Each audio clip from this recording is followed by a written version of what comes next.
Les amis, l'heure est grave. La France vient de censurer un livre dans lequel il y aurait des révélations compromettantes concernant sa politique africaine. Il s'agit du livre de l'ancien ambassadeur français au Niger, Sylvain Ité. Il vient de se voir interdire purement et simplement la parution d'un livre qu'il a écrit dans lequel il explique les crises entre la France et les pays du Sahel, notamment le Niger. Et il se trouve qu'apparemment, il y aurait là-dedans des révélations explosives. Et la réaction de Paris a été claire et nette. Le livre ne paraîtra jamais.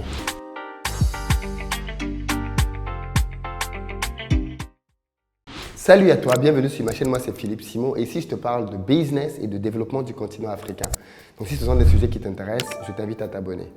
Si tu es en Côte d'Ivoire, si tu arrives prochainement à Abidjan, si tu as besoin d'un véhicule pour te déplacer, tu nous contactes au numéro qui s'affiche et on mettra à ta disposition pick-up SUV berline en fonction de ton budget.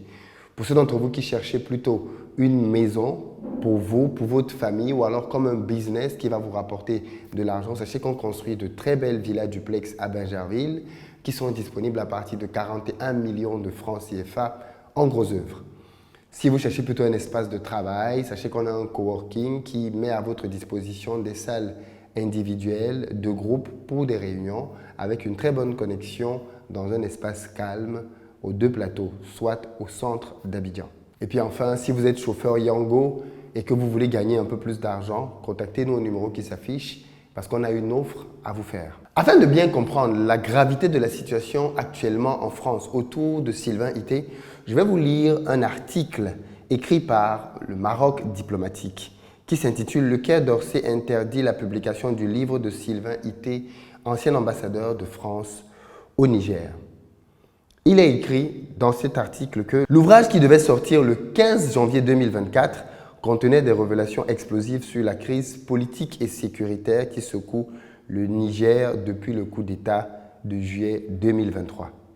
Un livre qui devait lever le voile sur les coulisses de la diplomatie française en Afrique a été censuré par le ministère des Affaires étrangères qui craint des révélations compromettantes. L'auteur, Sylvain Ité, ancien ambassadeur de France au Niger, dénonce une atteinte à la liberté d'expression.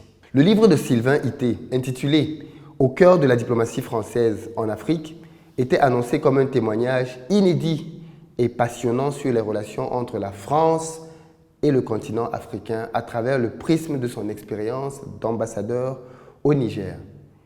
L'ouvrage devait paraître le 13 mars aux éditions du Rocher, qui avait misé sur un succès de librairie. Mais à la surprise générale, la sortie du livre a été reportée sine die, sans aucune justification. Les éditions du Rocher ont confirmé avoir reçu un veto du Quai d'Orsay, qui leur a demandé de ne pas publier le livre sans leur donner d'explications claires. Le livre avait pourtant été finalisé avec son titre, sa couverture et une date de parution fixée. La décision du Quai d'Orsay a été révélée par l'hebdomadaire Le Canard enchaîné, qui a publié un courrier daté de mi-janvier, adressé à Sylvain Ité par la secrétaire générale du ministère des Affaires étrangères. Dans ce courrier, le ministère fait valoir que le projet d'ouvrage présente plus de risques que d'avantages. La secrétaire générale du ministère ajoute qu'il lui semble impossible d'autoriser sa publication, donnant un caractère formel au blocage. En gros, ce livre ne paraîtra jamais. Le livre de Sylvain Ité pourrait contenir des révélations embarrassantes pour le Quai d'Orsay, qui a été confronté à plusieurs crises au Niger durant le mandat de l'ambassadeur. Ceci est extrêmement grave, pour la simple et bonne raison que ça nous ramène aux années les plus sombres de la France-Afrique. On nous dit à longueur de journée que la France-Afrique n'existerait plus, que ce système-là serait complètement mort. Mais à chaque fois qu'on creuse un tout petit peu, on se rend compte qu'il y a malheureusement beaucoup de choses que soit on cache, soit nous renvoie à une époque que l'on ne veut plus. Comment expliquer qu'en 2024, on censure un livre, soi-disant, parce que dans ce livre-là, il y aurait des révélations compromettantes? Ça veut dire que aujourd'hui, la manière avec laquelle les relations sont gérées entre la France et ses anciennes colonies, parmi lesquelles le Niger, sont à minima floues et probablement compromettantes. Oui, Sylvain Ité, si vous vous souvenez bien, c'est l'ancien ambassadeur de France qui a d'ailleurs fait les choux gras de la presse pendant quelques mois. Il nous était présenté comme cet ambassadeur héroïque auquel le président français d'ailleurs avait adressé plusieurs messages publics soutenant son courage parce qu'il se retrouvait enfermé dans son ambassade. Si vous vous rappelez de l'historique, la France avait 1500 soldats sur le sol nigérien et suite au récent coup d'État, il a été demandé à la France de partir, chose que le président français avait dans un premier temps refusé. Après ce refus-là, les autorités du Niger ont décidé de mettre la pression sur les soldats français qui, pour le coup, étaient désormais, d'une part, contenus dans leur base et d'autre part, les services diplomatiques à l'ambassade. Et qu'est-ce qu'on avait constaté donc? C'est que la rue avait encerclé l'ambassade, ne permettant plus au personnel de l'ambassade de pouvoir sortir. Voilà comment le personnel de l'ambassade s'est retrouvé là-dedans, à ne plus avoir à manger ni d'eau et à devoir faire donc rentrer des rations au compte-gouttes. Cette expérience-là avait été fortement médiatisée et on nous avait présenté donc l'ambassadeur de France à cette période-là comme étant quelqu'un d'héroïque parce qu'il résistait à un pouvoir militaire qui l'empêchait même de pouvoir simplement se déplacer. Quelque temps après, la France a décidé de faire rapatrier son ambassadeur et dans la suite de faire rapatrier ses militaires et donc de fait de fermer son ambassade au Niger. Cette situation bien évidemment avait beaucoup fait parler parce qu'elle en réalité marquait le début d'une rupture qui va de plus en plus loin. Aujourd'hui, les pays de l'AES, Niger, Mali, Burkina ont décidé complètement de quitter la CEDEAO parce qu'ils ont dit très clairement que c'était une organisation aux ordres de puissance coloniale. On comprend ici très clairement qu'il s'agit de la France. Donc ces pays, hier, qui étaient très proches de la France, se retrouvent aujourd'hui complètement éloignés et même hors du cercle de domination française tel que certains le présentent être la CEDEAO. L'ambassadeur donc au cœur de ceci est revenu en France. Il se trouve qu'après son retour en France, eh bien, bizarrement, on n'a plus trop entendu parler de lui. Peut-être qu'il s'attendait à avoir une reconnaissance plus grande de la France, peut-être qu'il s'attendait à avoir, je ne sais pas moi, une médaille, quelque chose. Mais bon, une fois qu'il est arrivé en France, finalement, il est passé dans les médias, TF1, ainsi de suite. Mais après, il n'y a plus jamais eu de nouvelles autour de lui. Il a donc décidé de sortir un ouvrage dans lequel il raconte, lui, ce qui se passe réellement. Les vérités. Et ces vérités-là dérangent d'abord à Paris. C'est dommage parce que ce n'est pas l'idée et l'image que l'on a de la France. Ce n'est pas l'idée et l'image que la France se donne d'elle-même, pays de liberté, mais aussi pays de censure. Et quand j'ai entendu qu'ils ont censuré un livre, ça m'a tout de suite rappelé Mongo Betty.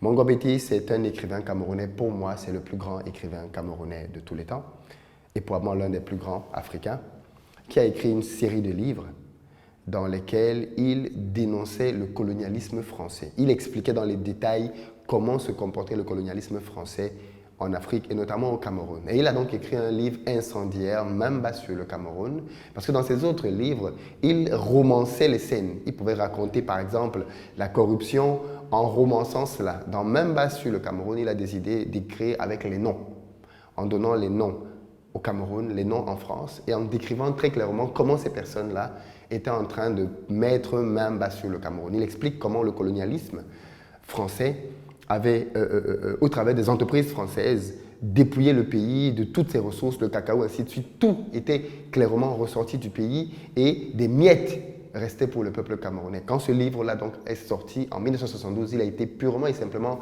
interdit de publication en France. Non pas qu'on dise que les informations qui sont dedans sont fausses, mais il a été interdit parce qu'il n'était pas question que ce livre-là paraisse et que les gens entendent ce que la France faisait en Afrique, dans ses anciennes colonies, notamment au Cameroun.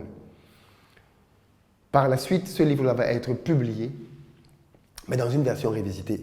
Moi, j'ai lu ce livre plusieurs fois et je vous invite à le lire, que vous soyez camerounais ou simplement africain. Parce qu'en fait, Mongo Betty est parvenu à mettre en lumière ce qui se faisait dans les colonies, simplement. Parce que ce qui se fait au Cameroun, c'est fait ailleurs. Mais il a pu le mettre en évidence. Et quand vous lisez ce livre-là, vous allez certainement revoir des parts de l'histoire de votre pays ou mieux comprendre certaines choses. Eh bien, ce livre-là avait été purement et simplement interdit. Je suis donc surpris qu'en 2024, on utilise encore les mêmes méthodes. La censure, bâillonnage, on n'a plus le droit de parler ou alors on doit te dire ce que tu dois dire. Si le livre de M. Ité avait des révélations qui étaient fausses, eh bien, on le laisse paraître et on lui porte plainte. On lui porte plainte pour diffamation, on lui porte plainte pour tout ce que vous voulez. Mais si on interdit le livre, Ça veut dire que ça laisse penser que ce qu'il dit n'est pas faux, mais ça ne doit pas être connu. À ce moment-là, qui décide que ça ne doit pas être connu? Qui décide que ça ne doit pas être connu? Dans tous les cas, voilà la situation qui prévaut. Je trouve ça bien évidemment scandaleux, vraiment scandaleux. En plus, je ne pense même pas que Sylvain Ité, c'est quelqu'un qui aurait particulièrement beaucoup trop chargé la France. Il a simplement décrit les faits. Je vous rappelle que Sylvain Ité raconte ce que beaucoup de personnes disent sur le coup d'État au Niger, que ce n'était pas un coup d'État de conviction, c'était un coup d'État de généraux en réaction à la volonté d'un président de lutter contre la corruption. Et quand ceci est arrivé jusqu'à leur niveau, ils ont simplement réagi. Il le dit et beaucoup d'autres personnes l'ont dit. Donc dans le livre, j'imagine qu'il raconte encore ce genre de choses. Je vous rappelle que les ambassadeurs de France dans nos pays sont des personnes très puissantes, très introduites, qui ont les numéros des présidents de la République, qui peuvent les rencontrer à peu près quand ils veulent. C'est donc quelqu'un qui est au cœur de beaucoup de trafic d'influence, de multinationales, ainsi de suite. Et quand cette personne-là décide d'ouvrir leur langue, de la délier pour parler, eh bien, ça peut être explosif. En tous les cas, dans le cas de Sylvain Ité, on a demandé de se taire très rapidement. Qu'est-ce que vous en pensez, vous? Qu'est-ce que ça vous inspire? Dans les commentaires, je veux vous lire. Très bientôt.